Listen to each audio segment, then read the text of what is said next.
இன்றைக்கி simple and tasty மீன் குழம்பு எப்படி பண்ணுறதுன்னு பார்க்கலாமா வாங்க. ஃபஸ்ட்டு ஒரு பாத்திரம் வச்சுருக்கேன். ஸோ அதில் தேங்காய் ஒரு முடியில் ஒரே ஒரு வெங்காயம் சேர்த்து நல்லா அரைச்சி எடுத்திருக்கேன். ஒரு 3 ஸ்பூன் அளவுக்கு குழம்பு மிளகாய் தூள், தேவையான அளவுக்கு உப்பு, புளி தண்ணி நல்லா திக்காக கரைச்சிட்டு சேர்த்துக்கிறேன். ஸோ இது எல்லாத்தையும் சேர்த்து நல்லா மிக்ஸ் பண்ணி எடுத்து வச்சுக்கலாம்.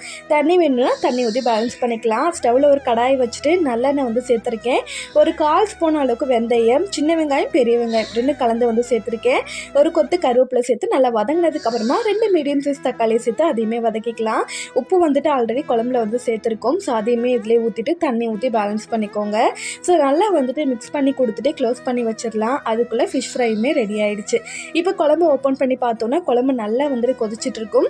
நல்லா மீன் துண்டுகளை இதில் போட்டுட்டு சிம்மில் வச்சுட்டு ஒரு 5 நிமிஷம் கழிச்சு ஆஃப் பண்ணிட்டோன்னா சூப்பரான மீன் குழம்பு ரெடி ஆகிடும். கண்டிப்பாக ட்ரை பண்ணி பாருங்கள். வீடியோ பிடிச்சிருந்தா கண்டிப்பாக லைக் பண்ணிவிட்டு சப்ஸ்கிரைப் பண்ணிக்கோங்க. நெக்ஸ்ட் வீடியோவில் பார்க்கலாம். பாய்.